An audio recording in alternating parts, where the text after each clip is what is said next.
Hey kids, you're listening to the internet's wettest podcast about video games, consoles, and pancakes. The SML Podcast.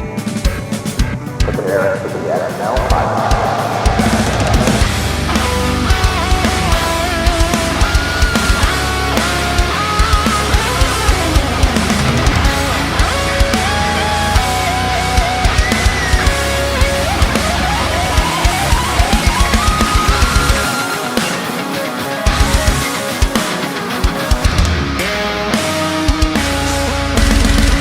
What's up, everybody? This is the SML Podcast. I am your host, Joe. Partycast, we've got everybody here. Brooke's here, Pernell's here, Chris is here, Aki's here. How's everyone doing? Pretty good. I am tired. I bought my new computer. Whoa! Let's talk about it. What are the specs? It's going to have an 11th gen i9. It's going to have two hamsters running the power. Basically. It'll have a 4070 graphics card in it. Hey. I think it's 32 gigs of RAM, I believe. Ooh. I'm not 100% sure on that. It's been a little bit since I last looked at it. And it cost me, with shipping, $1,700 or $1,800. So it hurt my feelings. But, you know. But think of how good those 4K porn games are going to look. I know, right? Oh my god! And yeah, it's gonna be sweet. It's meant to last you a couple of years too, right? It fucking better at that fucking price. It better. There's a lot of things it should be doing at that price. It's hard to tell sometimes with those things. It's also water cooled, which will be my first water cooled one ever. Nice. So how does water cooling even work? You're supposed to fill it with water every once in a while, and it just bubbles up until it evaporates, and you have to replace it with more water? I don't know. I have no idea. I don't. You got it. Yeah, you Is can't. That really it? I have no idea. In most of them, you can't actually put water into it. Once it's broke, you have to take it, or once it's out of water or whatever, you actually have to take it out and put a new one in. Yeah, because they don't make most of them to actually let you refillable mess with them. Yeah, because then if something happens, you're going to get water all over your electronics and stuff. Yeah. So they make sure it's a nice closed system, but they should last. They should last at least, lots of people it lasts around 10 years without replacing, and that's usually how long I have my computer in general before I switch to a new one. So 10 years, shit, I could be dead by then. Yeah, I won't be them. So. That's a long time out in the future. I'm not placing any bets on that. Yeah. But if I'm paying that much money, I want the computer to. Yeah, very much so. Especially since, that's twice what I get a month before I, pay my bills and stuff. So it hurt my feelings. Or is it a payment plan, or did you have to lump it up? Oh, it's getting all lumped up. I'm paying it. Once it comes in. It's on back order. It should be in today or tomorrow, hopefully, and then mailed to my parents' house. Before it shows up. I thought you were going to tell me you had a month to actually prepare to pay for it. But no, you got days. But I have the money. It's going to take all my emergency funds and all of my non-emergency funds. So yeah, it's going to take me emergencies. Probably half a year to build up this money again, if I'm really lucky. The important part is you're going to, though, right? You're not going to just forget you need a savings account. Yes, like, what? Totally. No, my issue is I'm also addicted to buying Gunpla at this point. Yeah. I savings have first, problems. Gunpla later. Yeah, savings first. You got a computer now. You can download digital Gunpla. I say that, but it's very hard for me to actually do that because I like the Gunpla so much. I mean, cocaine users like the cocaine too, but they have to stop sometimes. That's why I said I'm addicted. Lean on your friends for support. Well, if any of you want to buy my Gunpla, I'm fine with that. That's not how that works. That's not how any of this works. I mean, hey, you said support. That's Chris? The support I need. No, I was just thinking it was funny, like talking about budgeting for your hobbies. It's like the first place he went is cocaine. Like, I've been spending too much on cocaine this month. I need to reorganize. I need to redo my books a little bit. Maybe I could spend a little less money on cocaine. Got myself a substitute, cheaper drug for those lean months. I was gonna say, yeah, I could switch to meth for the right month. No, you just buy less food and more booze. It's problem solves itself. Meth-tober around here. Hell yeah. Oh, Chris, I know that you got a cool little pickup. I saw on your Facebook page. Tell us about your new goodies. I literally just like started. I got it like right before I had to leave for dinner, and so I haven't had a chance to mess with it much. But I got the new Hori Split Pad Compact Dragon Quest controllers. So, or did they split a dragon? They still split a slime in half or something? No. That would be funny though. It's just so the Hori Split Pad Pro is like their bigger controller for folks with larger hands to like play Switch on. They're great. Yeah, they are great, but they have a slightly smaller version. And just on December 1st, they released a special Dragon Quest edition that has a slime print on it. Really, really nice. It's got such like really good details, but the thing is that they are only available in Japan, so it was quite tough to like get one shipped to the US on day one. But I did it. I'm guessing it was probably meant to be coincide with the recent Dragon Quest Monsters release. I guess so, yeah. Which I also got. But yeah, it also has a matching bag that like a case that it came with. But yeah, it's pretty cool. It's like I said, it's a little bit bigger than Joy-Cons, enough for folks, like I said, with larger paws to get a grip on. Look into those. Sticks, yeah, the sticks are a little more textured. No, I'm afraid not. I could put some water on these, but then I'll have to buy some more. But yeah, like the sticks have like a nice texture to them, and if you look underneath, like at the ball that rolls while you're moving the left stick, there's actually a little slime printed on it. It peekaboos at you if you move the stick to the right. There's also a slime printed on one of the rear buttons, which Hori has been including with these. They're programmable rear buttons if you want to like assign something to them. They also have turbo, but they don't have like ergonomic. They don't have the what do you call it? The gyro. They don't have gyros or anything like that. These are just for like playing your games. Yeah, no Euros.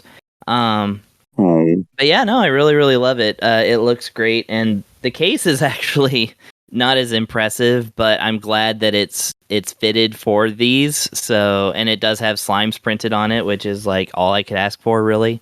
But that was blue. Like secondary. Like yeah, it was secondary to the controllers. Really, the controllers are the important part. They also have like Dragon Quest, like the words Dragon Quest printed on it. They have little silhouettes of other monsters, and occasionally on it you'll see Slime ga Arawareta. Arawareta. It's hard to Arawareta. Better than I could say. Slime ga Arawareta. It's a tongue twister for an English speaker, but that's basically a slime draws near. That's what we've been translating as a slime draws near for forever. Just means a slime is approaching. That's pretty cool. And, yeah, it was expensive, but not eBay expensive, because that's where you can get them right now. Do I even want to know? Well, the controllers themselves, which are like they're more expensive than the other Hori controllers because they're a special edition, but I mean they're like $120 by themselves on eBay, and I got this set with the bag for less than that shipped, from the actual... Hi, Simon. Oh, my God. From, Hi, Simon. We love you. Yeah, he's demanding attention right now. But yeah, like, I basically got the whole set shipped from Amazon JP for less than the cheapest listing on eBay, so... Very like, nice. They're not, like, doubling it up or anything, but they are way overcharging. Yeah. Do you have the actual slime-shaped controller for the Switch? I don't, but I found out that people are starting to either sell theirs or just like get rid of the new ones that they bought and didn't use. So like I actually might jump on one pretty soon. They're not too expensive to get now. Because I'm looking at them on eBay and they are expensive right now.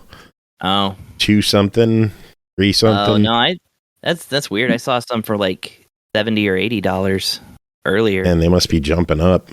Oh, well. I remember having the slime controller for PS2. Yeah, I've played on that thing before. They're terrible. They are so uncomfortable. They're bad controllers, but they're literally slimes that you hold upside down in your hand, and there's a controller on their bottom side, and you just like try to play games that way. Like, imagine playing 100 hours of Dragon Quest VIII with that. That thing. sounds adorable.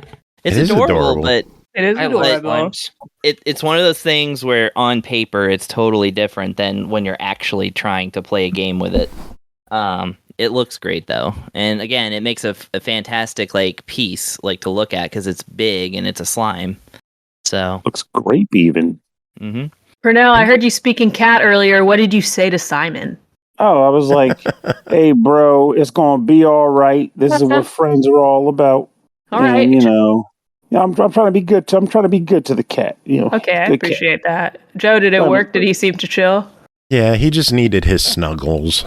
Okay, and then a wise word. Simon gets into moods where like he needs to just jump on my lap, lay on my chest, and snuggle with me for a couple of minutes, and then he's fine. Yeah, he's very clingy. That's and he gets so jealous when another cat like gets any attention from me. He gets so pissy about it. He'll come charging over and try rubbing up against me and push his face in my hand, and he's adorable. Yeah, our Wilfred's the jealous one. How many cats do you have, Chris? Only 3. Whoa, 3! I didn't know. I thought it was 2. I thought you only had him. We got Wilbur. You got the blackish one. Yeah, Moxie, and then Cricket. Okay.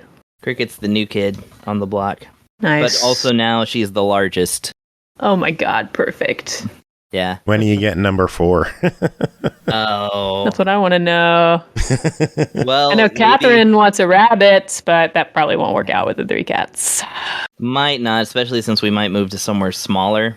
Ooh. But if we do, we might steal another neighbor's cat or something because they just leave them.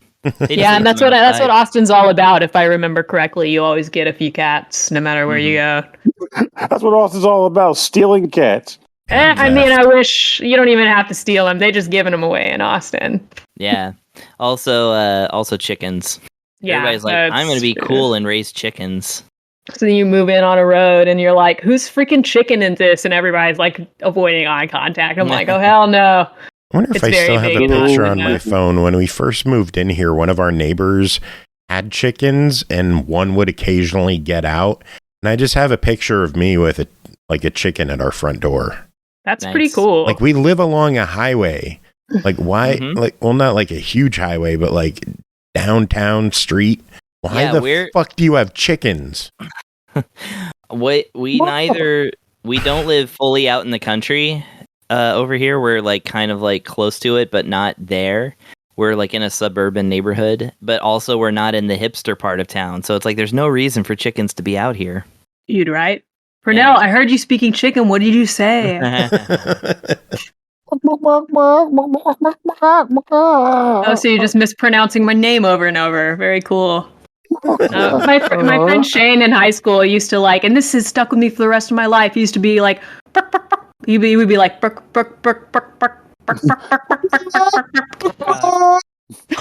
just scared Brisket. Brisket was like licking my leg when I did that last thing. He's out of here.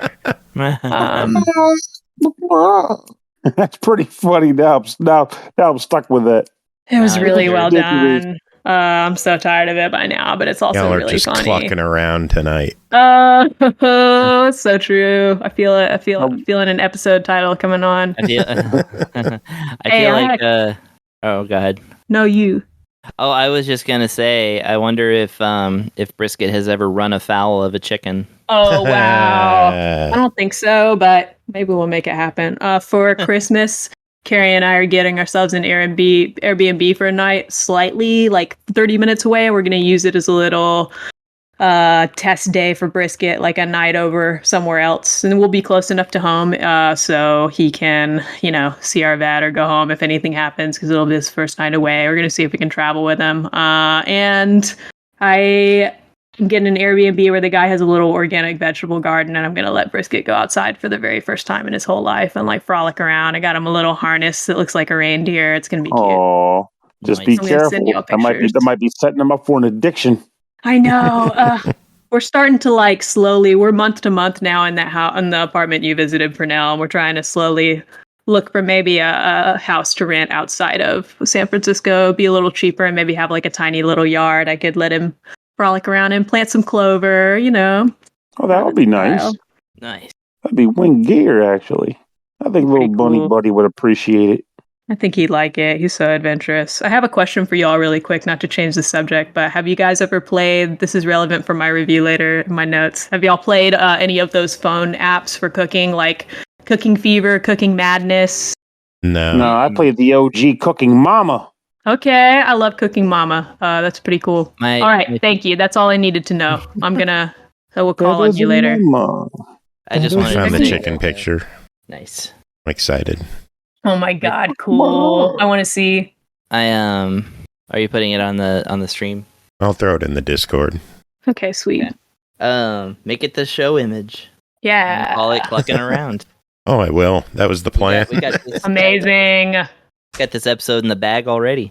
There we go. Pernell, what did you chicken at say? my doorstep. It's a mukbang. Pernell's actually pretty good at this. Try, you know. So, but yeah, I'm in a mood right now as far as making like dopey sounds and like crazy voices and all right now. So I'm just riding that a little bit. Really appreciate that. Perfect for a podcast. Oh yeah, it's part of the fun, right? Yeah. Gotta make it festive and kooky. Speaking of being a podcast, should we get to some reviews? We got a few games to talk about tonight. I reckon. Oh, sure. I mean, we might as well, right? Might as well. I suppose. All right, let's get this started. First game to talk about tonight. My Next Life is a Villainess. All routes lead to doom. Pirates of the Disturbance, developed by Idea Factory, published by Idea Factory International, released November 28th on the Switch for $49.99. This delightful rom-com sets sail on a journey filled with swashbuckling action, pesky pirates, and possible doom. Chris, tell us about your time with My Next Life as a Villainess. Okay, so wow, it's an Otome review from Chris. That's Thank you, Chris. Thank you for your service. Oh no, it's okay. Weirdly enough, legitimately nervous about doing this in front of like somebody who is like a superstar of the Otome community. Well, that's my cue. Talk to you guys later. I'll be back in 10 minutes. that is our own paper support. Yeah. Of course, I mean our own Pernell. That's right. Yucks. Persona, the original Otome. Oh, true. No, of course I mean Brooke, but that's okay. We'll get through this.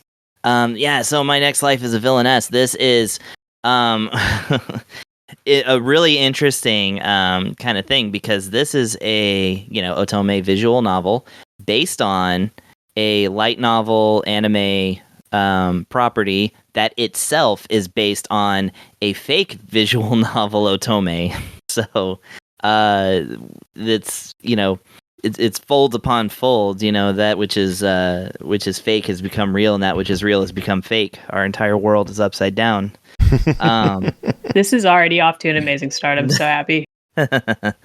Yeah, so basically the story follows Katarina Claes. Claes? I don't know how Claes is pronounced, but that's... And neither do the Japanese, which is why they pronounce it Claes. Actually, Claes does sound pretty... That sounds the most believable for sure. So in the original story, this is a villainess of an Otome game who basically realizes one day that she is reincarnated from an Otome fan, a teenage girl who knows this game really well. And so now she has this awareness of her fate and must work to basically keep herself from getting a doom flag. That is to say, the game speaks in Otome, basically, like it's a very aware of the community kind of property, so like she is basically the original story, like, again, outside of this game, is that it is her basically working to recalibrate her entire approach in order to avoid essentially being killed or exiled or some other uncomfortable thing happening to her. And of course, such a turnaround and awareness of herself has, or of her current self, leads to, romantic possibilities as well as enduring friendships, which carry over into this game, which is a different story that is being told with the same characters. So it's not quite a sequel. It's kind of like here's just another take on the whole thing. And somebody was talking about the length of the title, and then Joe responded with, "Mon, you defeat monsters and gain strong weapons and armor. You may defeat, but don't give up. Become stronger. I believe there will be a day when the heroes defeat the Devil King Switch." Which I have on my side. I actually read the Switch part too because it was part of the URL. Anyways, very nice. So yeah, this game follows the character who kind of gives you a little bit of an intro. I went into this game completely without context because that's just the way I wanted to experience it and be like, how would this be for somebody who doesn't know anything about this game? And I was quite confused. However, like I said, it basically sets her off on her adventure on the high seas, on a luxury cruise that runs afoul of pirates. That's not a spoiler. That's literally what it says on the sales page. And basically, once I read about the actual story, like the actual anime and stuff, and got a context for it and a little, kind of read some synopses of the characters and such, I was like, oh, okay, this makes a lot more sense. The anime is fantastic, by the way. Yeah, actually, Catherine has seen all of it when she, she knew I was playing an otome, but one day when she asked me what I was playing specifically, I told her, and she's like, "Oh, I've seen that entire anime. It's really good." And yeah, I'm like, I watched it last year. It's so good. Yeah, and so yeah, fans of the series will know what to look forward to in this. You have romanceable boys, and there's actually 2 more romanceable characters that are not in the anime or light novels that are introduced in this game. Not going to tell you who they are, but neither is the game, because when you look in the menu at it actually has everything broken up into chapters, so you can relive any chapter that you want with any character path that you want, and 2 of them are silhouetted like some gosh darn, cars in a racing game. It's kind of hidden away from you. That Smash character's cool. Not been unlocked yet. Exactly, yeah. So as the game progresses and you learn the identities, then you can know. So that's the game's pretty protective of its own story, which is why we're not going to talk about it much more than what we're talking about right now. Which, like I said, I checked all of the release materials and stuff to be like, okay, I'm not saying anything that's outside of what you can just read on the sales page. So, anyways, yeah, the novel is it's really cool. I actually really like the writing on it. It's got a lot of personality, even though it does have this overarching, fantasy story of, rebirth and, a character who is self-aware of kind of being in an otome. It's still written well, and it doesn't lean on just repeating the absurdities of it all. You really do get into the story and the characters and such. The actual look of it is really, really nice. Extremely clean, really beautiful art all throughout. Like I said, all the characters are represented here. Your text boxes just have gold vines and mullioned windows and I don't know, just it has an elegance about it that is I have personally never seen. But again, I'm a newcomer to this whole genre, so maybe I'm just overly impressed. But everything, it's stars and fireworks and gold and all kinds of nice stuff to just kind of get you feeling fancy while you're reading this thing. It has voice acting. All the voice acting is in Japanese. It's well done though, as far as I can tell. I'm not a Japanese speaker, but I have listened to enough Japanese acting that you can kind of tell when it's over the top or not. got options out the wazoo, including touch effects, and like I said, the whole thing is touchscreen compatible, so that's like really cool. You got all the usual things you would want from a visual novel, such as like your text speed, skipping bits that you've read already, skipping all the bits if you really want to, having it on auto, your sound configurations, and all the buttons are remappable, just all that good stuff. And yeah, like I said, it's mechanically, it's basically perfect. I mean, there's nothing really missing here. You got 100 save slots, which is, as I understand, just enough. yeah, it's just barely enough. Yeah, 100 meets the industry minimum on this one. And I actually found this one, like I said, really charming. I started off being like, okay, I'll be the Otome person for this week only, but now I'm like actually planning on loading up the Crunchyroll and watching the anime series and then playing the full, through the full game. You've got to. It is so good. It's so good. Can I interject here, even though you may have noticed I had to leave for the last 5 minutes? I'm going to listen to your review retroactively, but I want to say, if you haven't even played the game, I was watching this anime last year. Everybody was like, oh, you love Otome, you got to watch this anime. I was like, fine, and put it off for a while. I start watching it, I'm like, this is hilarious. This is really funny. And I was on episode 12 of 13. I tell Carrie, because every time I want to watch an anime, I'm like, hey, you want to watch this with me? This is kind of like our special thing. We're a nerd couple. He was like, I don't really like the premise of this. I don't want to watch something about an Otome Villainess. On episode 12 of 13 that I was watching alone, he walked through the room and he was like, oh my God, this is so funny. And we restarted it on episode 1 that night.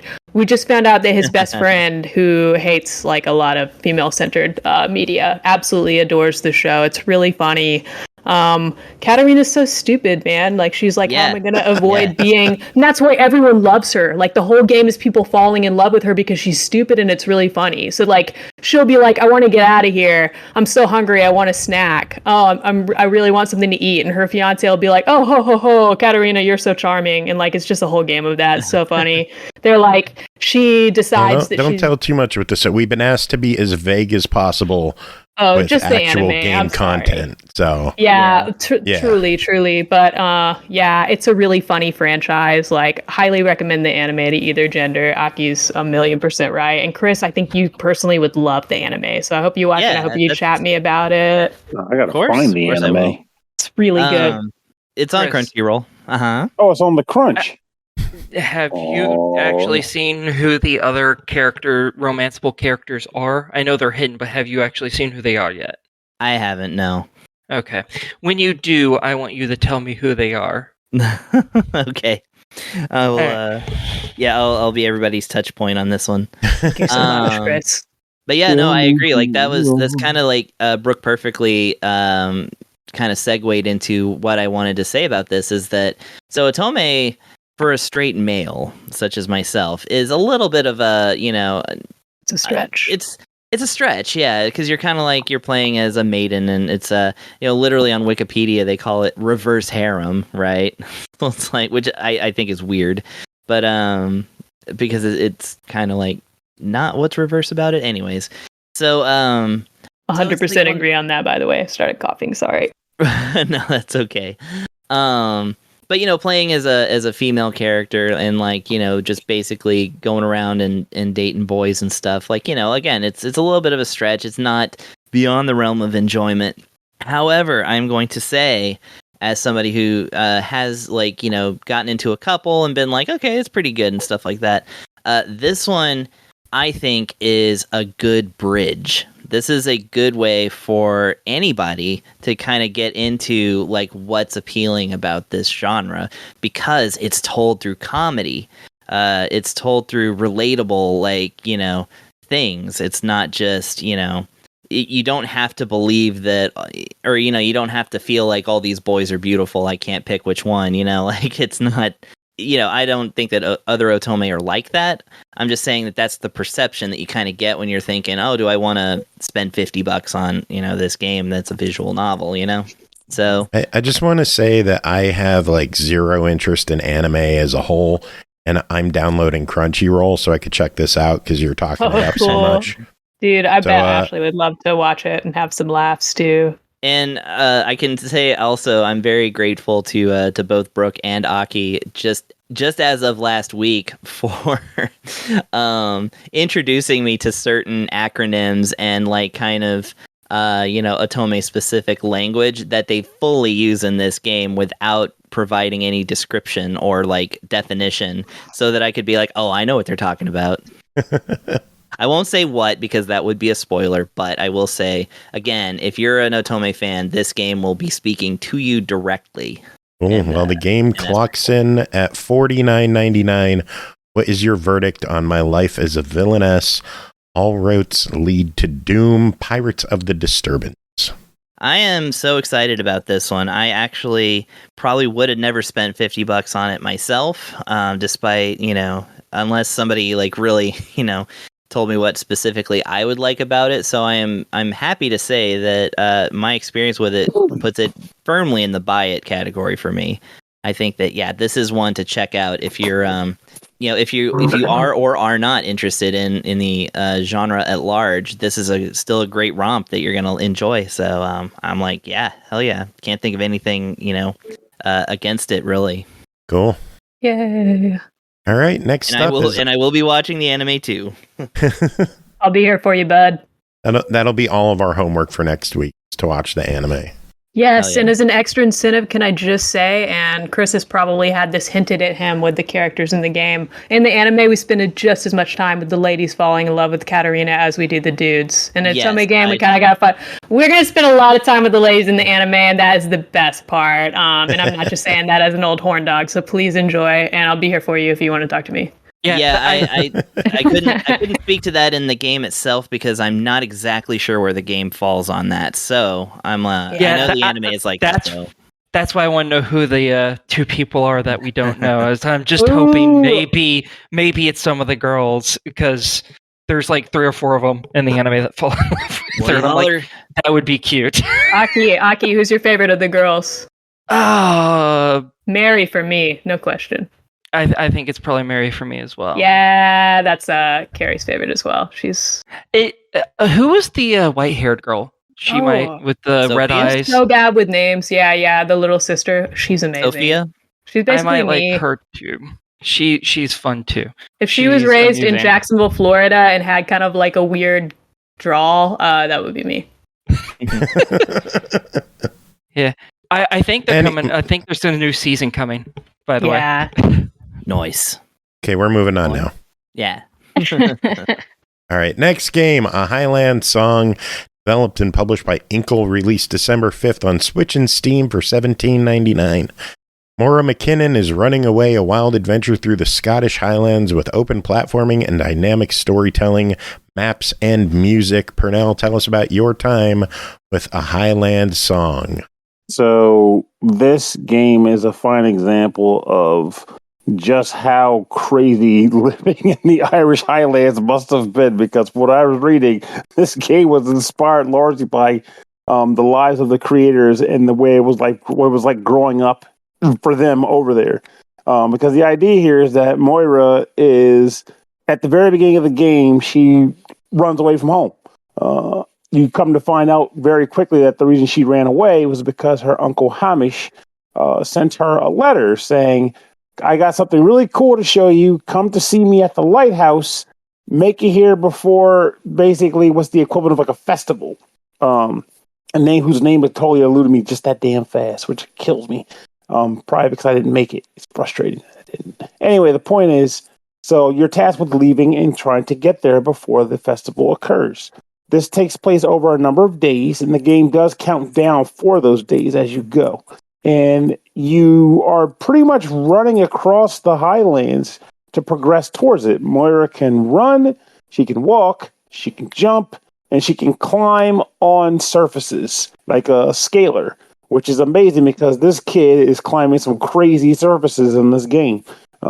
She does have a stamina meter, but there's no actual visual stamina meter. Instead, you just kind of have to gauge her behavior. Like if she's breathing heavily, you'll see a lot of breath coming out of her mouth over and over again, which will imply she's tired. Even if she's walking, if you stand still and she's tired, she'll legitimately grab her knees and lean forward because she's trying to catch her breath. You want to allow her to catch her breath because even though you're a kid, you are in some very serious mountains and you can die out there, though the game does have a habit of like kind of just sending you back if you do. But absolutely, I have had a couple moments where I went tumbling, and it was sad to see because this kid doesn't deserve that. She doesn't deserve someone who's as bad as I am at controlling her through the mountains. So the way the map layout is displayed, it's a series of some 2D mountain pathways or passages. They have variations of scalability to them. There's foregrounds and backgrounds to them, and you are essentially climbing them. But there's other mountainous areas behind where you're at, because technically the goal you're trying to reach is far into the background of the game. So eventually you'll come across a path which will allow you to progress towards another mountainous landscape, which is further into the background of the game. And you'll just keep pushing forward until you hopefully reach the lighthouse before festival time begins. Now, time passes as you play this game too. So as you're moving and exploring the areas, the time will go from dawn, till early morning, afternoon, late afternoon, evening, and then nightfall. And there's also weather effects that take place during this time too, such as rain and high winds. Typically, when it is raining or when the winds are particularly high, you might want to seek shelter to avoid taking on, negative effects of that. For example, if you're caught out in the rain too long, your total health will suffer for that as a result. You don't want that because Moira needs that health bar. Same with the wind meter too. Wind will make it harder for her to climb surfaces because obviously it throws her off, and it'll obviously make it so it costs more stamina to stay on our game. If you go to the point where the evening kicks in, you ultimately also need to find a place to sleep at night, because if you don't find a good place to sleep, well, she won't be very effective in scaling because now she's just exhausted half the freaking time. So the game is largely about, progressing these areas, maintaining your stamina, not making stupid decisions on scaling surfaces, and spelunking and crawling through caves, because you also do that too. If you're somebody who's not really good with being in enclosed spaces in a video game, this is not the one for you. In fact, I'm amazed this little girl's doing it, because I'm a grown-ass man. You won't catch me crawling through no damn cave. If you put me into the scent, I'm going to die before we go underground. I don't even want to deal with the monster. Screw it. You'll be making exchanges like that. Now, there is a weird mapping system in this game, too, in that you will occasionally, starting with what she's made herself, you'll occasionally come across like pages of books or scrawlings that, other people out in the Highlands have drawn and left on the ground, but of various alternate pathways you can come across and discover that will take you along different routes as you're progressing through these Highlands. And what ends up happening is you need to get to a high peak to get a broader scope of the land layout. And then you look at the document or the scrawling that you found and try to use what is displayed there to indicate where on the map the actual shortcut is or alternate route is located. You put a marker down for it, you then progress to that marker and hope that you're right. And if you are, boom, cool secret route or alternate route, likely one that will save you time on your journey, and also just fun to explore and look around for stuff. You also come across people here and there, though they are very scarce. I will say on my first run, I found a whopping one person. They were a jerk, but I digress. You know who's not a jerk? Root beer is my jam. It's on you is not a jerk because they just subbed. What up? Yay. Well, root beer is not a jerk either, so yeah, root beer is all right. For some reason, the fucking sound effect didn't go off. I don't know why. Because fucking yeah. So, Pernell, we're gonna need you to do it live. Brooke just did a much cooler one. Brooke was like, fucking yeah. There we go. We got it. Okay, that works. See? As you're progressing, you'll also find, in addition to like the occasional individuals, you'll also find like objects on the ground that can be used as an inventory for different events. As far as how frequently they'll be used for events, that's a whole nother story, because half the time you'll come across a pile of stuff. You might use one thing once the entire game for your entire run, but that's the interesting aspect of this game. I guess with different runs, you might come across different people, different scenarios that might require different objects that you found. But ultimately, I just pick up everything I can find. Now, I don't know what happens at the end, because I get frustrated with games when I can't progress to a certain point, especially when there's a clock involved. I think it's Beltring. I think that's the name of the festival. There we go. But I've tried 2 times, and in both events, I failed on like what seemed to be pretty damn near the end of the mountain ranges because they start to get pretty complex further into the scale you get. Because, like I said, each mountain pass also has like elements of like a fort in front of the mountain and the back of the mountain that you're traversing. And at a certain point, you start losing track of what's a viable path, what isn't a viable path, and just trying to make note of it. Now, I'm not saying that as a complaint, far from it. I know and believe that was likely a feature intended to, add to the whole mountainous exploration bit. But it does imply that it is going to take you, more than one run, more than likely to get there in time. Now, another thing about this that I'll say off the bat that is worth knowing is that I feel like to do well at this game, you have to take risks as well, not just with making crazy jumps or whatever, but also with playing with the weather. Like it might be like raining outside, and your first instinct might be like, you got to find cover for this poor girl. It's raining cats and dogs out here. But you also might be thinking, yeah, but I need to make up some ground. Beltring is just right around the freaking corner. I got to move. And then you're like, oh boy, what am I doing here? But I feel like the game is designed to almost require that. Either that or find as many shortcuts as possible. But I digress. One more thing I should definitely mention in this thing, and I'm not sure if I understood it correctly as far as what the effect of it is. But every once in a while you're walking around, you might come across a deer. It's usually brought on by a deer sighting. You'll walk up to the deer, and the game will give you an indication to press a button to start sprinting. And when you do, Moira will start running across the highlands to some fantastic Celtic music. And a light rhythm game will commence where you have to press either A or Y. Yeah, you can tell I was using the controller. A or Y to, on time of the beat to make the proper jumps and progress along. At the end of the sequences, the gauge that I got from this was that it's meant to help you cover lots of ground quickly because you're not getting winded while you're making these sprints. You're just having fun, I guess, as a young girl on a journey. But the other thing is that I think it happens whenever you make a perfect run. I would get a message saying, I've gotten stronger now, which started making me believe that she was becoming more capable of climbing and scaling. Maybe this was like a way for her to get stronger on her runs. But there was no like strength stat, nothing I can visually see to indicate she's getting stronger. So I'm just taking the pop-up message as the indication that is actually what it's doing. So for the sake of this review, I'm going to tell you, if you succeed at these runs, she gets stronger, which likely makes her more capable of, traversing the highlands. The interesting thing about this game is that I feel like it's intended to be a fairly relaxing game. And I think it comes across that way because the pressure's not really there unless you're an aggressive, need to succeeder like myself, where you're like, I have to get to the end. If I don't make it to Beltring, I'm just going to die and quit. And especially because of the fact that the game does not allow you to save, save scumming or anything, it auto saves. So if you make a really bad decision and you go tumbling down a ravine and you're sitting on there limping with your busted leg, guess what? The game saved 5 seconds ago. So you're still in that ravine with your busted leg. There's no going back for you. And I felt 100 save slots in this.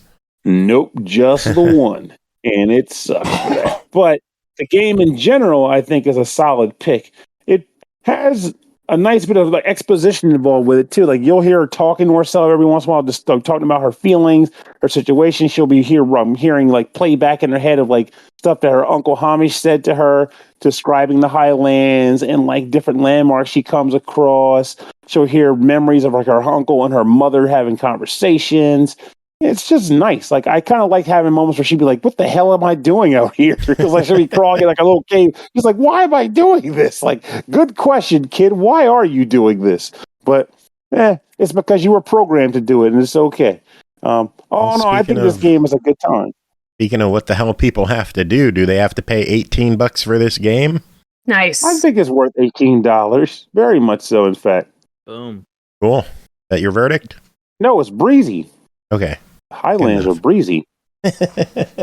All right, next game, Pixel Café, developed and published by Baltoro Games, released November 30th on Xbox One, Series X and S, Switch, PS4, PS5, and PC for $12.99. Step into Pixel shoes in this one-of-a-kind journey that bridges time, memories, and the aroma of fresh coffee. Dive deep into a city balancing its past and future, engage in intense arcade challenges, immerse yourself in heartfelt stories, navigate a world crafted in pixel art. Brooke, tell us about your time with Pixel Café. Well, first of all, thank you for finding this game and recommending it to me. I adored it. You know, there is a whole world out there that Chris and Pernell, and I just learned Aki, don't even know about. A world of thrilling, magical, and frequently, in my opinion, unethical food service simulation app games on mobile phones. There's so many of them, and Chris and Pernell have no idea about them because they're too cool. But not me. I know all about these games. I played them all. I love them. I've spent more money. Thank you very much. Agree to disagree. I've spent more money on their purchasable in-app currencies than I'd like to admit to anyone, especially myself. So here I am, and you're welcome. Okay, I'm here to talk about... Be honest, what is the most you spent at one time on an in-game currency pack? Oh, at one time? 20 at one time. Okay, because Ashley, you did 100 one time. Yo, what'd she get, though? I want to know. I forget. I don't even remember what game it was. It was some, like, castles and clans or some bullshit like that. Oh, okay. I haven't played any of those, like tower defense. But she did it, and then she contacted Google and was like, I didn't mean to do it. The thing just popped up, and I didn't know it was going to auto-approve it. And they refunded her, and she kept all the currency. Are you serious? All right, well, now that I know you can do that, I don't need Pixel Cafe anymore. No, just kidding. We need Pixel Cafe. But yeah, so here I am. I am here to talk to you about the predatory world of what came before Pixel Cafe for Nintendo Switch, which we are reviewing tonight, and that is freemium cooking game, time management app things. Reading my notes here. Okay. If you're not familiar, these games are kind of inspired by such as Diner Dash, not so much Cooking Mama-esque games. Less emphasis on the cooking and the simulation, more emphasis on the time and resource management. Let's name a few of these big predecessors for the mobile world we're talking about. Cooking Madness, Cooking Fever, Cooking Diary. And that's not all. There's countless other games under this umbrella by both the companies that make all the ones I just mentioned and other companies too. Basically, take the word out of cooking from each of these titles, replace it with bakery, burger, pizza, you name it. The game is out there for mobile phone, for Android and iPhone, and a lot of the more popular ones are done by the same few companies. So what happens in these games, including the one we're reviewing tonight, our game we're talking about tonight, has a lot more going on, but it does have some key concepts in common here. Let's meet them. We open up on you, the chef, the player character. You got some kind of story going on. You got some kind of dramatic reason why you've got to cook in an assortment of different restaurants across the world as time goes by. Filling up a map, we travel across with different places to work, decorate, buy equipment for, different cuisines of food, and different foods to eat if you're the customer.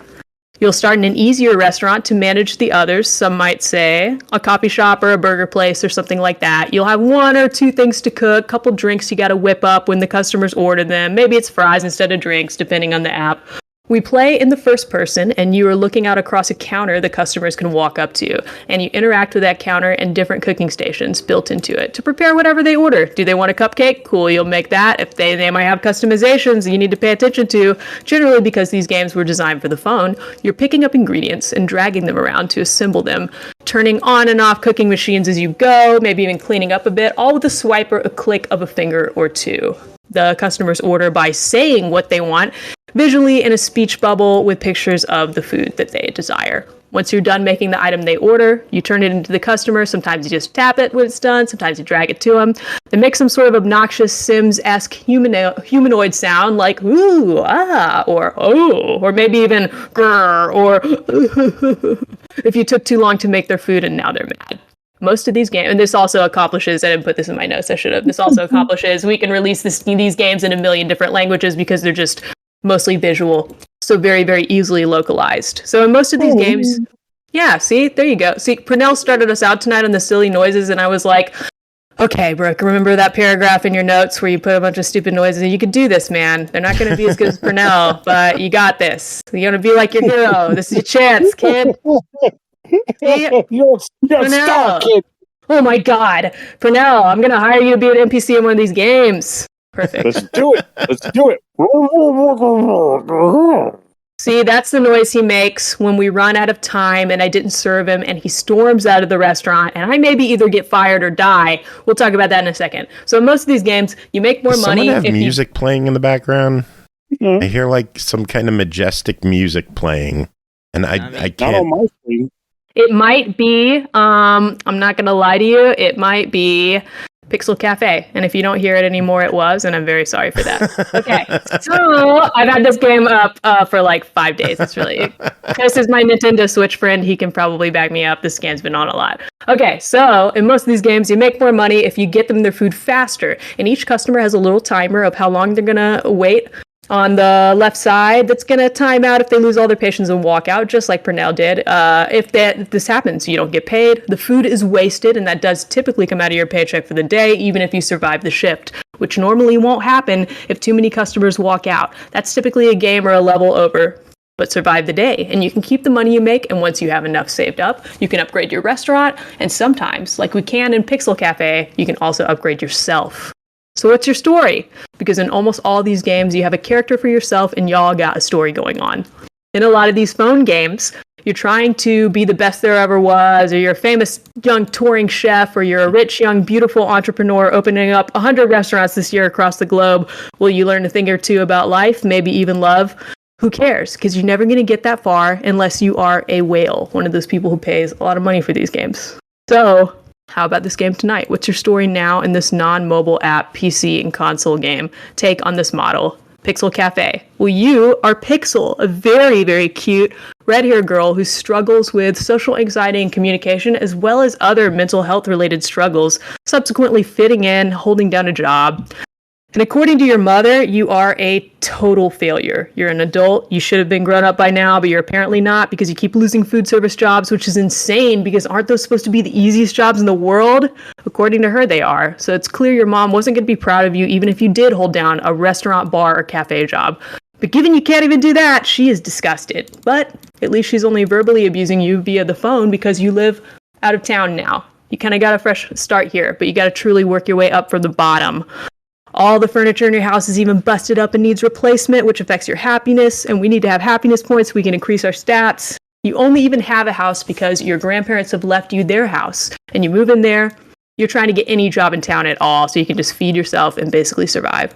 This is where the game starts, but I want to actually read, I noticed Joe's Switch eShop, or like his description was a little bit different than what I had. I must have found it on a different page, and I want to read it because it has hints of what comes next once you get a little bit more settled into the story. Maybe you're fired, promoted, murdered, whatever's going to happen to you in this game.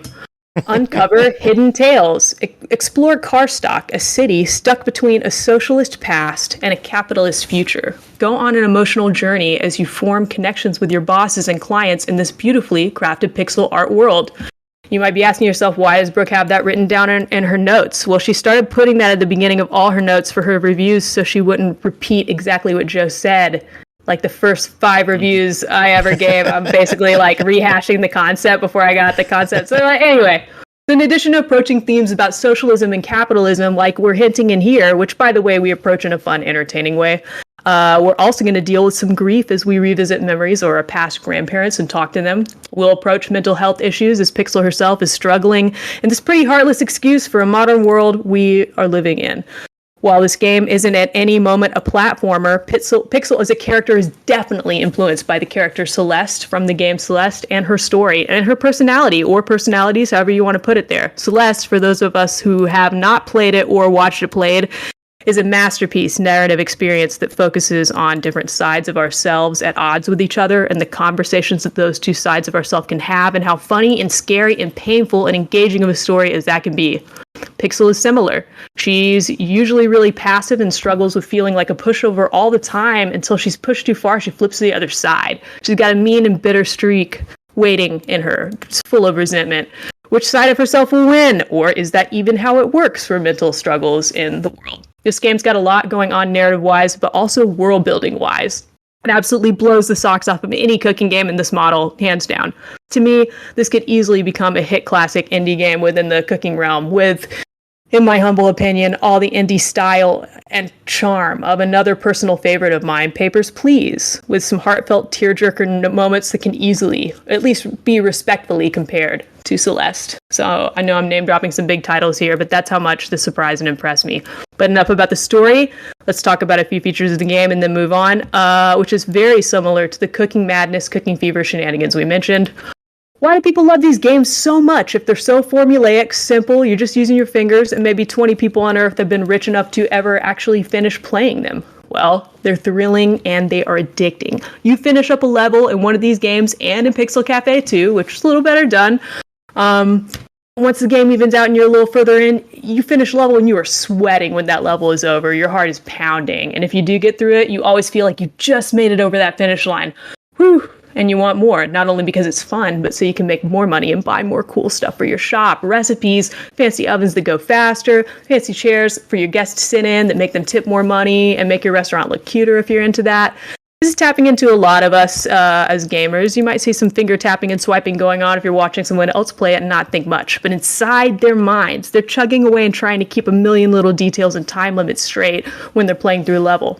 These games really make you feel. These become such a success and are so predatory, and they can capitalize on that for a reason because they really make you feel that rush like you're in the service industry, like old Diner Dash games too. And as things rapidly become more challenging, you can feel yourself rapidly getting better at these games, level to level. You may fail a level, take a deep breath, start again, you do way better with no enhancement. It's just really thrilling to kind of see that happen in real time for yourself so quickly. We've all got, whether or not you play games like this, we've all got games that have really addicted us because they bring that.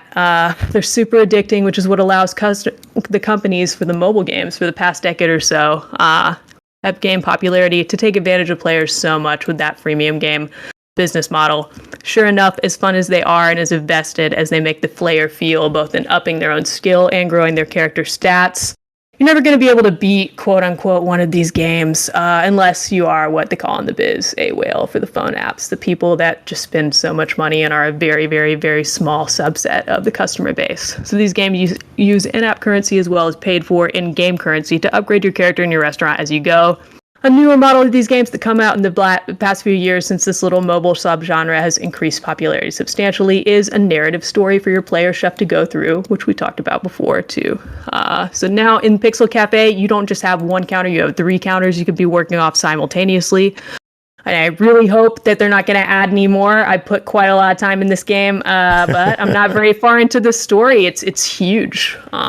Let's talk about aesthetics and graphics and world building. This game, as you may expect for something called Pixel Cafe, features really, really, really good pixel art, as the kids call it. Back in my day, we just called it art.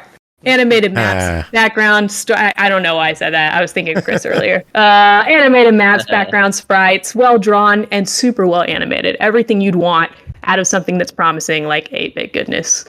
Top notch. So glad that Joe told me about this game. Let's talk about music and sound design. It's great, especially at this price point. And they know it because this game has a little house that you live in. You can upgrade all the rooms to and every piece of furniture multiple times as you go. And in that house, you have a little music player and you can select, excuse me, so sorry, taking a quick drink of water. Okay, you can select from any of the songs in the game on your music player in your house, and they're all bangers worth chilling to. I left this game out for like a day, and my partner and I just kind of chilled to the jammy synth music that y'all heard when I started my review. Sorry about that again. I really like it, so I kind of leave it on as an ambient jam, and it helps me work, although some of the levels have some crazy music that's a little bit more energizing. Obviously, I think the narrative story is unmatched by this type of cooking game. I didn't think the bar was very high, and I find it impressive they didn't have to shoot very high to exceed it, and they shot so much higher than that. Stat building and customization. Leveling up, or whatever you want to call it in this game, is so fun. It is super addicting. Not only the leveling and growth, but just the gameplay in general. I got this game code last week. I put at least 20 hours into it because I've only been playing it a few days. Switch keeps telling me that I started playing it last week, but I played this a lot more. I actually should have played it a little less, and I'm a little bit behind on work, and I'm really trusting that my boss is not going to listen that deeply into this review, and he'll never know. These games are really challenging, but rewarding. You can really grind in this game and have unlimited earning potential to go back. If you find this game to be a little too difficult, you can actually revisit If you want a lower difficulty than what the game offers, you have to earn that by working. You can replay early levels infinitely, even if you get fired from one of the jobs, which is a location on the map in the story. You can visit the calendar of when you used to work there. That's a tiny bit of a spoiler, but really important for mechanics, because that means if you find yourself feeling behind or things are too hard, you're not going to have to restart the game to catch up. You can kind of just go back and do enough homework to help, either build your skill naturally or help increase your stats just by grinding and getting a bunch of money, slowly leveling up all the furniture in your house and your stats themselves. So I mostly found this game to be flawless. I do want to talk about, surprise, surprise, Brooke thinks the tutorial could be a little easier. I know I do this every single review, but other than the tutorial, I feel not being clear enough for my tastes. I wish that the tutorial would teach us like two things a little better. One of them, I wonder if it's a joke that they didn't teach us, but I'll come back to that in a second. I never really learned how to put the straws in the drinks and the ice in the drinks in the tutorial. I had to fail many levels before I figured that out. I was just picking up items and putting them back down over and over again without being able to combine them. And I really wish I learned how the coffee machine worked. But outside of that, I do get the feeling that this game was extensively play tested. I'm not sure what happened in the tutorial, if this is just me missing something and being a little slower. But other than that miss, I do feel like this game was played so much. Let me see. I also want to know how to make coffee. It's so tough. I kind of can't decide if I don't like that they never taught me how to make coffee the way I wish that they had, or they're also telling a really good joke because all the characters in the game are like, I don't know how this coffee machine works. So I asked myself, how far can I get? And I'm like, dude, if the devs are listening to this, I hope you let me know. But I just decided I'm making it in this game. I kind of want to challenge myself. How far can I get in this game if I don't even look up how to fix the coffee machine? And the coffee machine breaks every single time it has the opportunity to break, and I enter into a mini game that I don't understand. And the answer is pretty far. It's a little hard, but it hasn't held me back per se yet.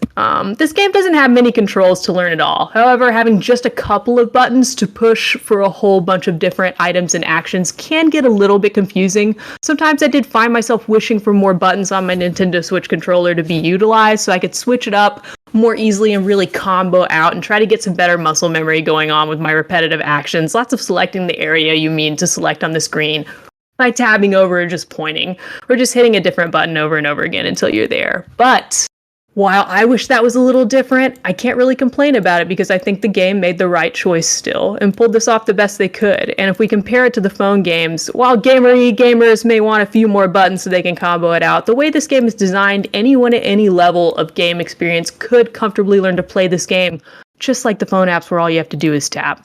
When we consider the audience we're targeting, as I continue to mention with these Cooking Fever-esque games, I not only respect the devs' decision, but I think it was really smart and cool of them to build such a deep game with such a deep, lush world around these easy mechanics for people to learn no matter their experience level.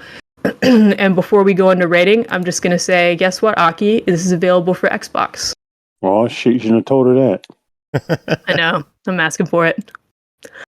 Aki's gone. Oh, no. Really? I don't know. Aki, wherever you are, it's available for Xbox. Wherever you may be. Well, it is $12.99. What are your thoughts on Pixel Cafe? Absolutely a buy it for me because I spent way more than that on games that I couldn't ever finish, and I will be able to finish this game. So especially if you've enjoyed this game's money-grabby, predatory predecessors and are looking for a big old honkin' giant stylish set price for less than $12, this is an upgrade on every level, even if it wasn't way less money. And I really, really, really got to hand it to the folks who had the idea for this game. At first, I thought Joe sent me this game, and I thought this was an opportunist grab to attract players like me and give us a break from the phones, but it'd be a smaller game that wouldn't be as satisfying or deep as these games that ask an awful lot of money and time. And I wasn't mad about that. Hi, Aki. This game is available for Xbox. Sorry about that. Sorry, you're fine. Oh no, again? Yeah. I have to. It seems like I have to plug it in and out a couple times to get it to work again when I've decided not to use it. That's super annoying. Interesting. Sorry, you're dealing with that. It's fine. It's probably the computer, realistically speaking. I'm going to have to check this out since it's on Xbox. Yeah, and that means it doesn't matter if you miss my review because you can check it out for yourself. But yeah, Devs, I could still hear you. I just couldn't use the mic. Oh, nice. Okay, cool. Well, Devs, I thought y'all were money grabbing and shooting a low goal, but y'all proved me wrong, and what you grabbed was my heart and my loyalty. Why did I write this? I'm like reading my notes live. Please tell me when you make your next game, because this was a knockout of the park for me. I'm a big fan of these games, and after playing just 2 of the restaurants in this game, I put at least 20, I want to say like 25 hours. I'm still on Restaurant 2. I'm really impressed. I have so much more of this game left to go. I've been playing it, the music of it, while we're recording tonight. Once again, last time, sorry about that. And even though I had an insane day at work and I am so tired and I hate my life right now, to me, a game like this delivers on this level like never before. This is worth $60 for me. Easy. Even if they ask that much, I can tell you 100% I would get my money's worth out of that game. I'm guessing I'm going to be playing this game at least a little bit every night for a couple weeks before I'm done with it, and it might even be more. I don't know how long the game is. So I bid y'all adieu, because thanks to the modern marvel of science, Nintendo handheld gaming systems has harnessed... Why do I write these notes? This is horrible. I am off for the evening, and I'm going to go play this in bed until I fall asleep. And thank you again, Joe, for helping me find this game. This is freaking fun as hell. I have a question. Go ahead, Aki. Is this single player only, or is there it's single also player. co-op? Damn. I only wish you asked for her rating by saying, so is it better than Mama? Wow, that would have been awesome. Better than Mama. We'll edit that in. We'll do a Pernell impression. My Brooke, favorite thing. This game is better than Mama. I probably said this before, but my favorite thing about Cooking Mama is if you mess something up and she says, "You're not mine." Oh my god, I love that. That's probably better. Previously, before I just heard Chris say that, my favorite thing is when you do like the little photo shoot mini game in one of the later games. She'll say, "Crop it like it's hot." And she says that in Japanese. So it's like all in katakana. She's like, it's so funny. Anyway, it's amazing. So thanks. Mama. Cool. Well, do you have any final words before we let you go so you can continue playing? That's it. And thank you again. This game was a really good fit for me. Keep being awesome, lady. Night, y'all. Night. Have a good one. Bye. All right, next game is Yuan Sword Mists Beyond the Mountains, developed by Softstar, published by eastasiasoft, released December 8th on the Switch and PC for $14.99. Yuan Sword Mists Beyond the Mountains is a classic turn-based RPG. Under the orders of Pepin III, the Frankish knight Septim has embarked on a long journey to seek the invincible arts of war. Starting from the canals of beautiful Venice, the Great Knight's path has spanned the Middle East, Western regions on his way to the mystical Orient. In his adventure, Septim is drawn into the intricate power disputes between local powers, along with the decade-spanning ambitions of the Dark Lord Satan. Chris, what is going on in this one? Okay, so Xuan Yuan Sword. This is very exciting, actually, because this is the third game of a series that spans at least 13 games or so, and definitely across 30 years. This is a long-running series of games from China, actually, well, I guess Taiwan, but it's out there. Softstar Entertainment is the ones who created this, and you may actually know them from the Legend of Sword and Fairy series. This is like their other big thing. So it's like I said, in Chinese speaking countries and such, this is a well-known series. And this is the third game that initially came out in 1999. And I had my suspicions because when I looked at this game, actually, full disclosure, I did request this one. When I looked at it at first, I was like, okay, this looks like a pretty cool, like indie, RPG. Looks a little, maybe a little nicer than some of the other ones at this price range. And then, yeah, of course, I realized, actually, this game is like 24 years old and is actually from like the era that it looks like it's from. So, a little research will go a long way when it comes to, thinking about these things. So, yeah, this is a... Well, I hesitate to even say JRPG because it's not... I guess it's Japanese style RPG, but it's from a different country.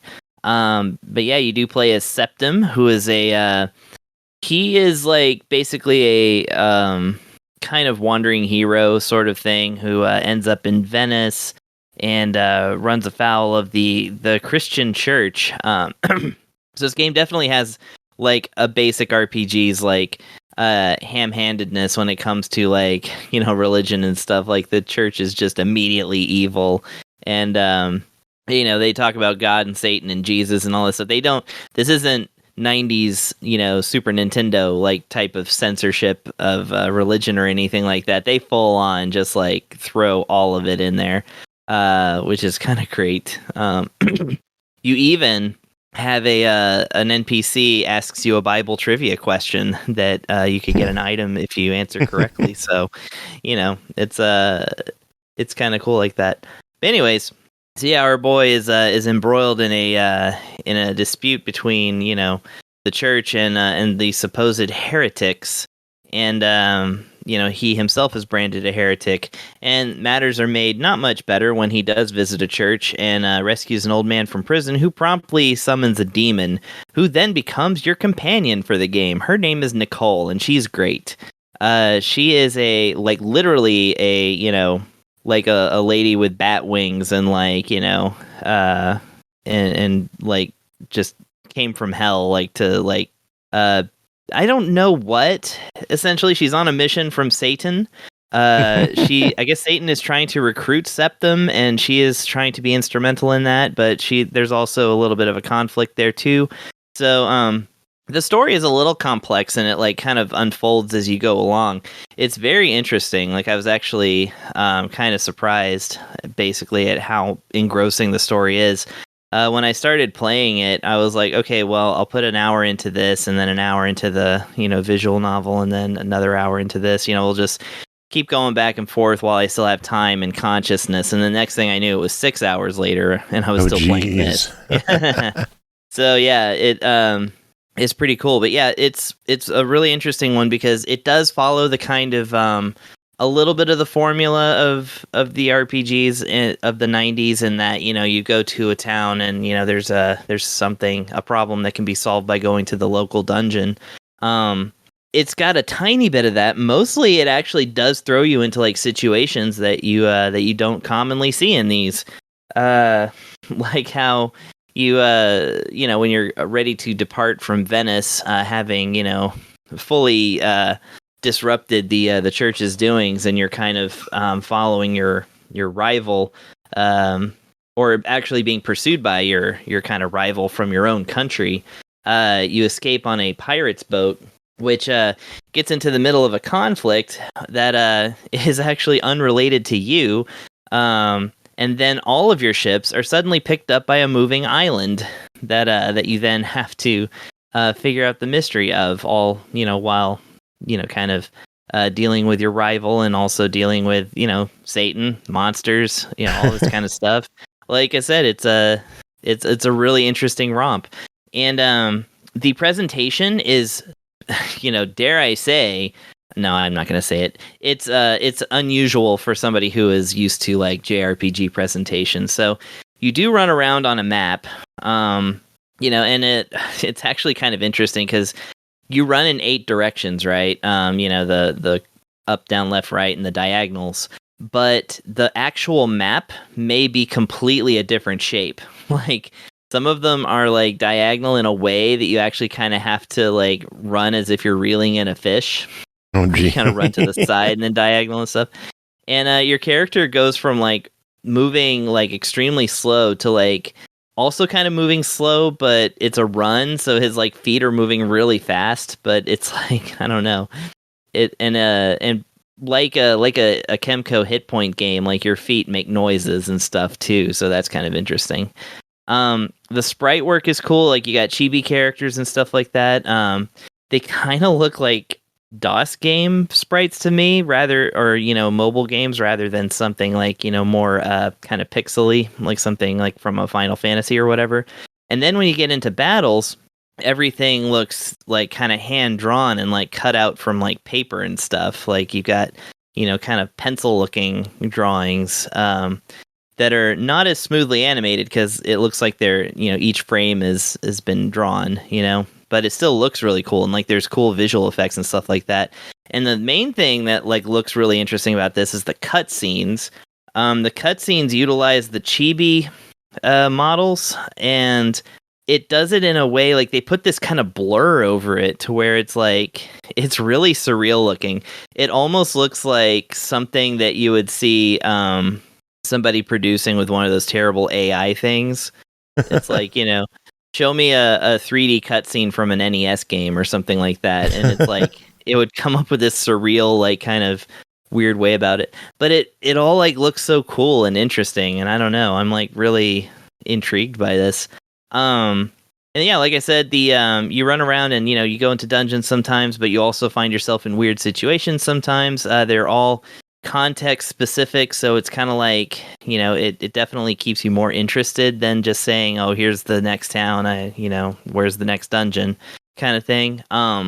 You also have a couple of different systems to keep yourself occupied, on top of course equipping items, weapons, things like that. You actually can gain proficiency in weapons as you use them. So you may start off with a sword that's like kind of weak, but if you gain enough proficiency in it, it may end up stronger than like the sword that starts out stronger. And really the only way to tell is just to keep using it, And there's some items that kind of have a little bit of a different system there. There's some really nice items that you get that you have to grow first. So basically, you have it equipped on you. It doesn't do anything, but then once you gain enough growth points by getting experience points, then it actually starts to work for you. So you kind of have to work a little bit for some stuff in this game. Plus, it has an item crafting situation, which is pretty cool. You combine one or two items, and not only can you create new items, you can create living items, quote unquote, aka like monsters, and you can actually equip them too, and they like do different things. And it's not all like graphically represented, but like there's some pretty interesting stuff in here. Like I said, some ideas that I don't see very often. And you can also capture monsters. That's a big thing in this game, which does kind of put them in your inventory as like a monster item, which again, you can combine with other things. You can combine monsters and create new creatures, which is, pretty cool. A little obscene, but, pretty cool. And yeah, ultimately, like I was extremely surprised by how much you get in this game for how little, because there's not, like I said, it's so much more than I thought it would be, because I just thought it would be like a pretty okay like indie RPG, and it turns out to be like kind of part of this legendary series I wasn't familiar with. Now, having said, there are a couple of drawbacks. One, there's some graphical things here and there. For instance, like, clipping through things sometimes, especially your character's shadow tends to like, kind of do weird stuff as you move around. Also, the translation is not the best. There's misspellings. There's, you can kind of tell where the translation is a little bit stiff. It's a little bit literal sometimes. Having said, at worst, it may provide like a line being a little bit more amusing and less emotionally heavy than it's intending. If that's something that's fine with you, then, well, you probably played a lot of RPGs in the 90s, because that's exactly how it was then, too.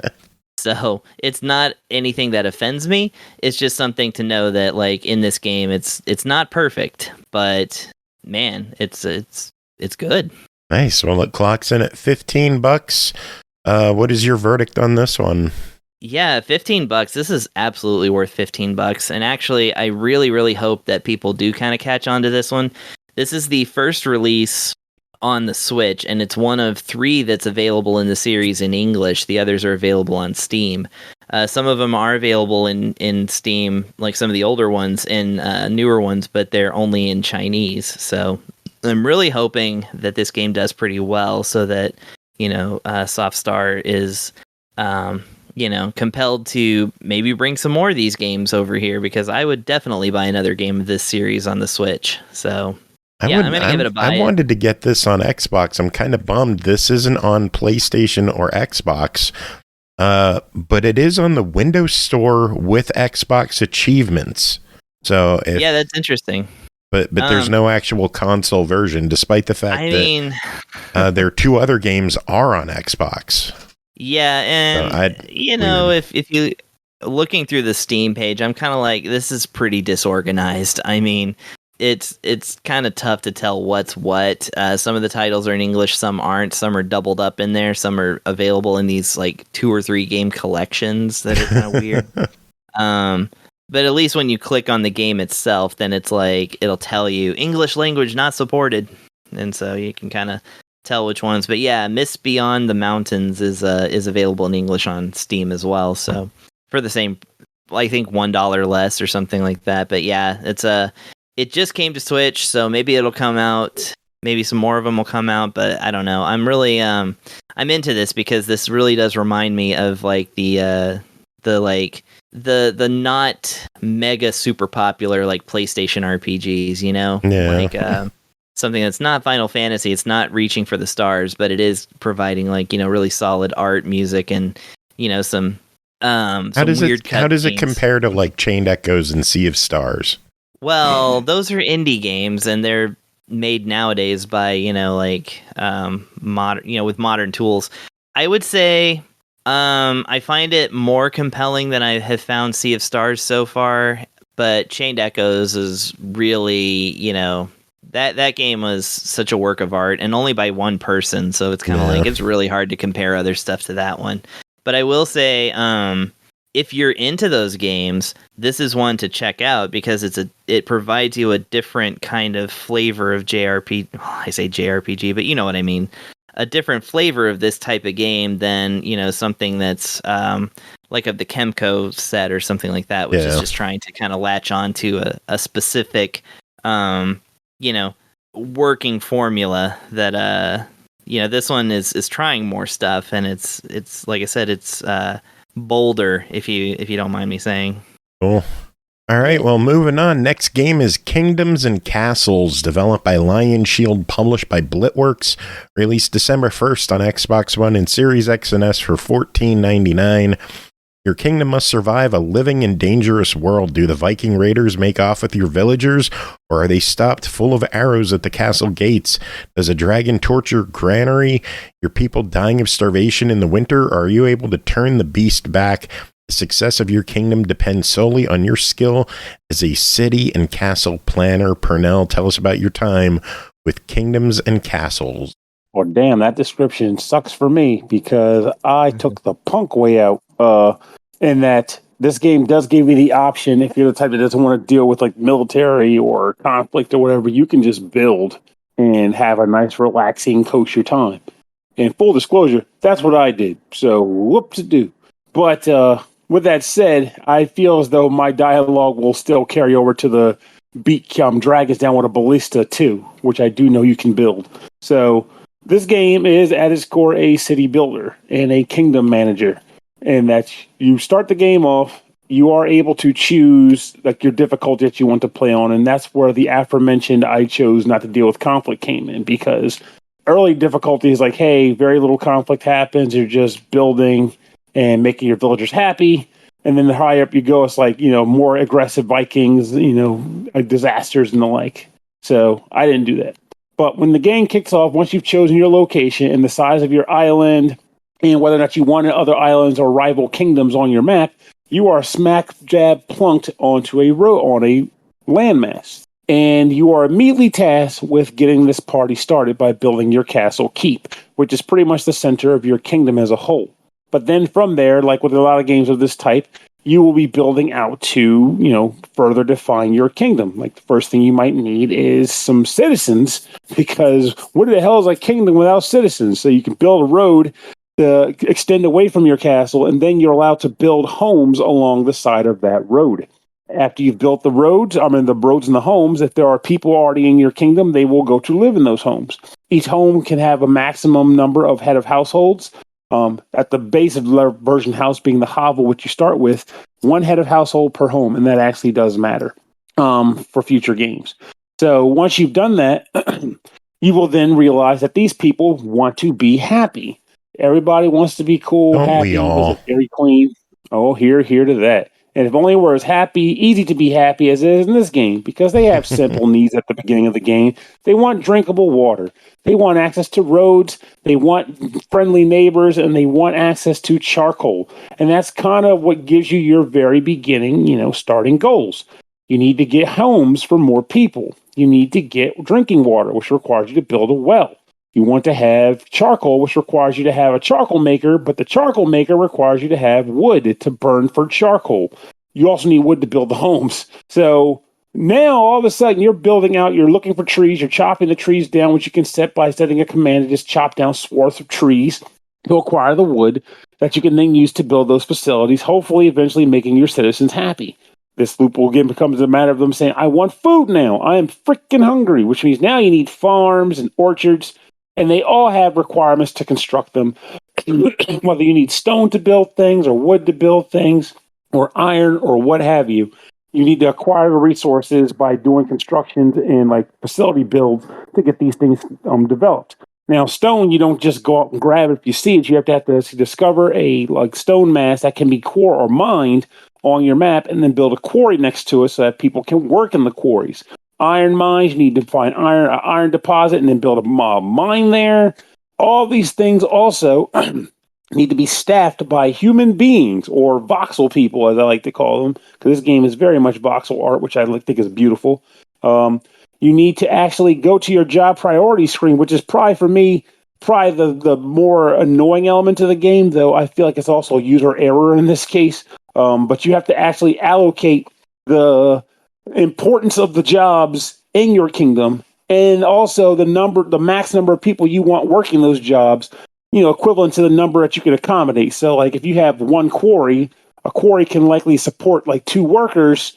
So with one quarry, you have a maximum. A quarry can support 4 people. So with one quarry, your maximum number of quarry workers will be 4. But if you build a second quarry, you can say, I want to put all 8 people that are available there into this quarry. Or maybe I want it to be 4, and the game will split them 2 to 2. But you need to determine where the priorities lie on the limited number of citizens you have working what specific jobs. What do you need to get done faster is what that boils down to. And when it comes to food, you better be careful of that, too, because the game does have seasons, though there are only 2 seasons in this game, summer and winter. What a year, right? And feels like Pennsylvania. The winter, pretty much these days, yeah. If you allow your food to be unstored, as in you didn't build a storehouse or a granary or what have you, depending on what type of food you're building out for, if you don't store it before the winter, it's all gone. Anything you didn't harvest is gone. And your citizens won't like that if you don't have any stockpile, so get on that crap ASAP. Over time, as you play the game, you'll be able to get other sources of food. You'll be able to get fish and livestock and all that, and they all have their own personal requirements to get things done. This game just builds upon itself more and more as you go.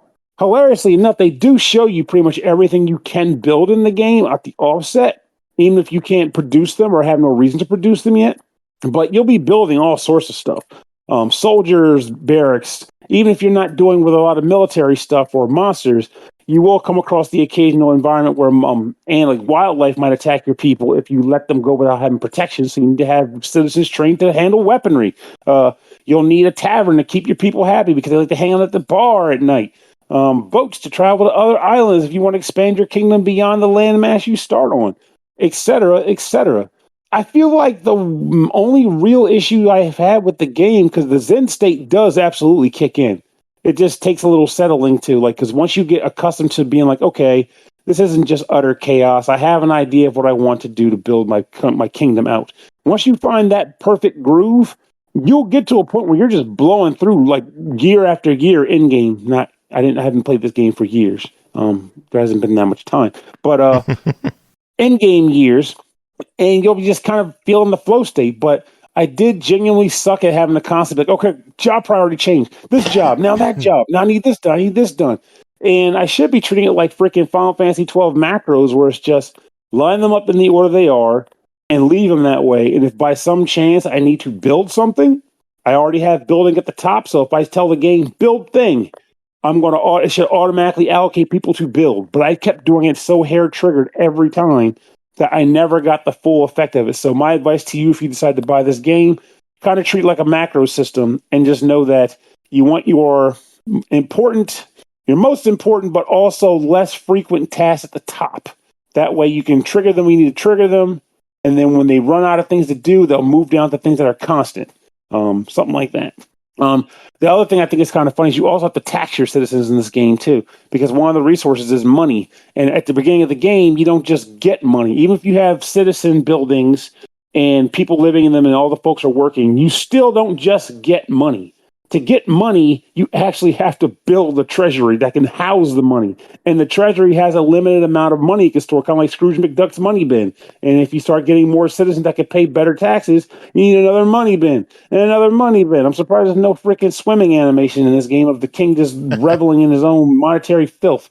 But nonetheless, the game has a pretty addictive loop to it, even if you don't bother with the combat components to the game. Though if you do want to bother with the combat components, I would wager it would just treat them similarly to how the bad weather effects kick in, which is as time progresses, you will see enemies come up on your screen, and you have to have the means to defeat them. Like if you've had soldiers attributed to your kingdom, they should go and attack them if they're in a decent position to actually do so. If you have ballistas set up and a dragon starts flying by, you'll shoot the dragon down.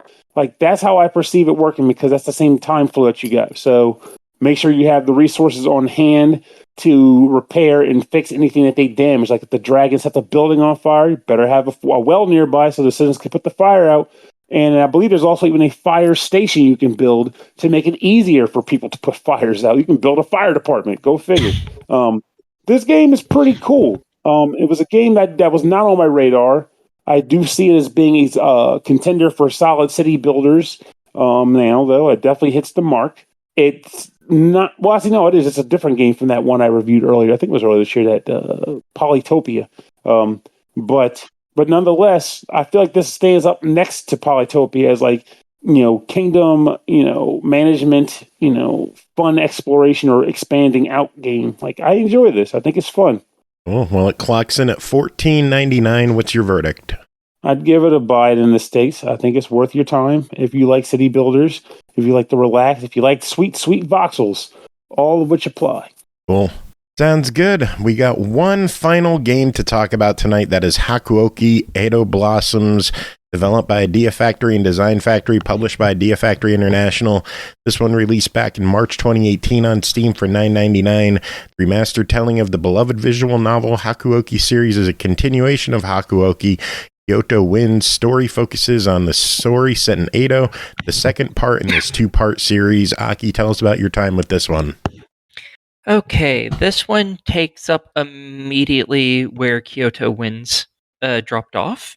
You play as Chizuru, a young woman who has been taken in by the Shishigumi, who were basically a police force, and they are hunting monsters they call Furies, which are basically vampire-like creatures.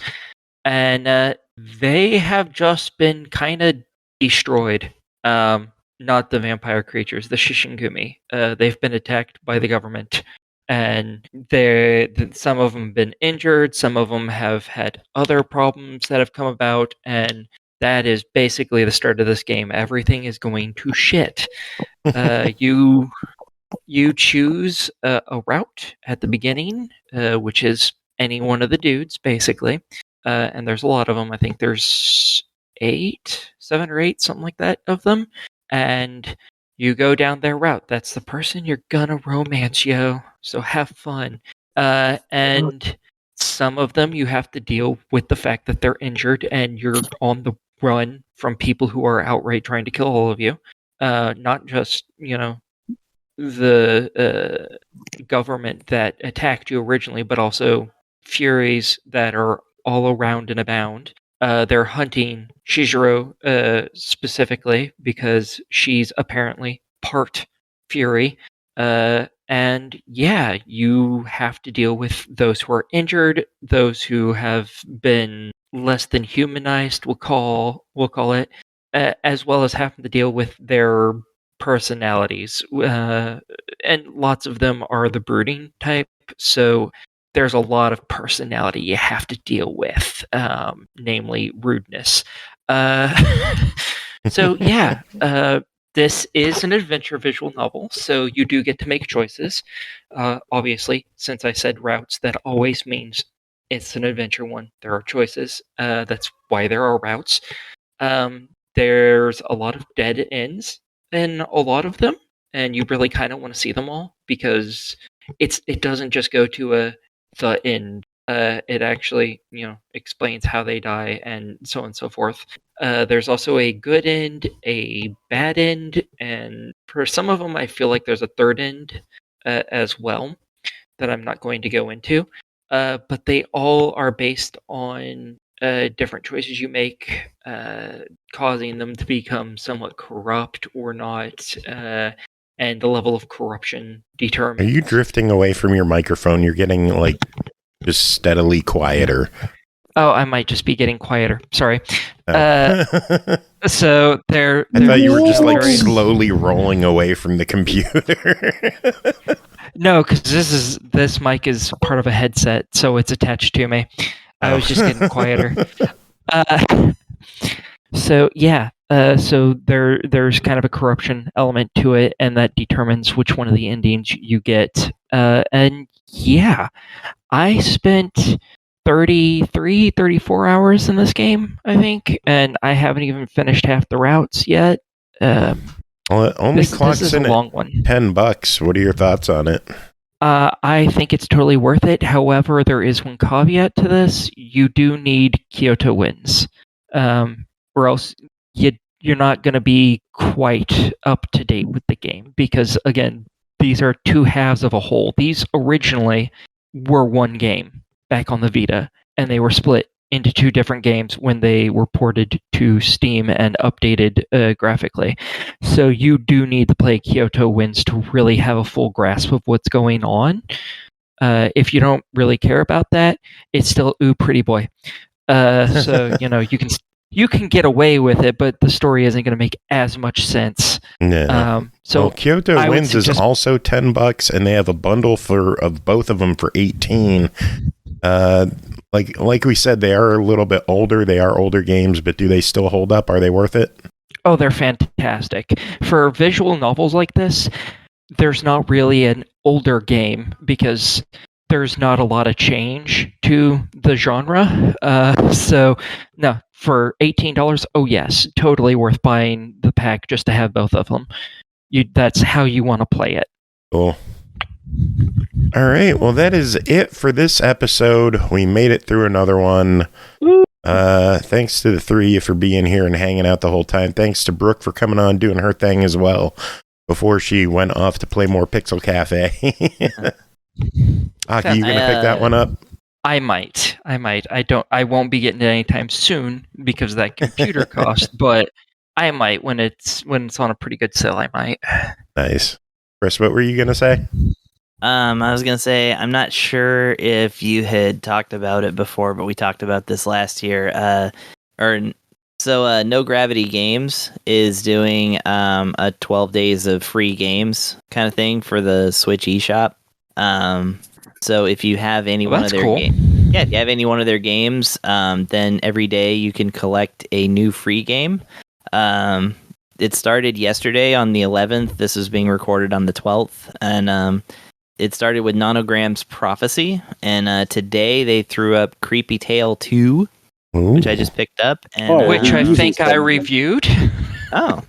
And then, tomorrow's going to be something else, and it's all leading up to the 30th, the 20th, where they're going to have 2 free games if you've picked up all the rest of them. So it's one of those kind of things where you have to pick up one game in their catalog, or have picked up one game in their catalog, which they've got a lot. So that was not very hard for me. And I'm wondering how they're going to treat it, because I didn't get that Nonograms, but I already have Creepy Tale 2. So I wonder if I could just jump in tomorrow. Well, you should be able to. Yeah, the games are heavily discounted, so I think not. I already owned Nonogram's Prophecy, so I'm not sure how much they discounted it, but they said that they're, you can at least just pay a fraction to get in. But yeah, you do have to collect all of them like sequentially as they keep going. So right now, like I said, within the next 4 hours. If you at least have Nonogram's Prophecy, you'll get Creepy Tale 2 for free, and then if you keep up with it every day, then you'll get a new game. Very cool. Yeah. Well, there you go, everyone. Enjoy some free games for the holidays. We'll be back with another episode in a few more days, and then we got one more, and then we're taking a break. I'm excited. We're almost there. Break time. Sleeping. Time so for close. sleep. So close. But we're going to wrap things up with some Christmas music. Does anyone have any final words to end the show? Steam sales are dangerous. Steam non-sales are dangerous. Just Steam is dangerous. If you know someone who's struggling with Steam addiction, yeah. But if you know someone's struggling with a Steam addiction, let them know. Let them know. Get them help. Get them help. You want to know who needs help? I'm not going to name who it is, but someone on this show is interested in picking up Avatar and Kong because they're both half off. Well, it's not Chris because they're not on Switch. Well, Kong is, and I am interested in picking that up, but I don't. Not the blue person Avatar one. I'm talking the animated one that didn't review well. Oh, okay. Well, that's still not me. No, it's none of us. I'm talking about the blue people Avatar. That narrows it down a lot more, Jacob. But I do want to pick up that Kong, the Skull Island Kong thing or whatever, because it's so stupid. Like, I really want to play it. Well, how much are you looking to pay them for something that's terrible? Do what? Like, how much? Therein lies the question. What are you willing to pay for a game that is, like, verifiably just terrible? Probably up to like $10 or $15 just because it retailed for like $40. I'll catch it on a pretty good sale when they're just finally desperate enough to be like, okay, fine. Like, we'll pay you $5 to take this game. Yeah, I mean, it would have been ideal if they would have given us a review copy. I would have, but now that I have to pay money. Oh, no, because then you would have had to trash it. I will show them no mercy. Did they idiot says they'll buy Gollum for 10. Yeah, no, they didn't do the Gollum game. They did the Avatar game, didn't they? They did Avatar. They did Kong. They did Walking Dead Destinies. Surprisingly, they also did Nick Kart Racers and DreamWorks Kart, which were both solid, and Nickelodeon All-Star Brawl. So they have their ups and downs. Then again, I mean, they're kind of, copying someone else's homework on those. No. We're off the record now, right? No, it's still going. Uh-oh.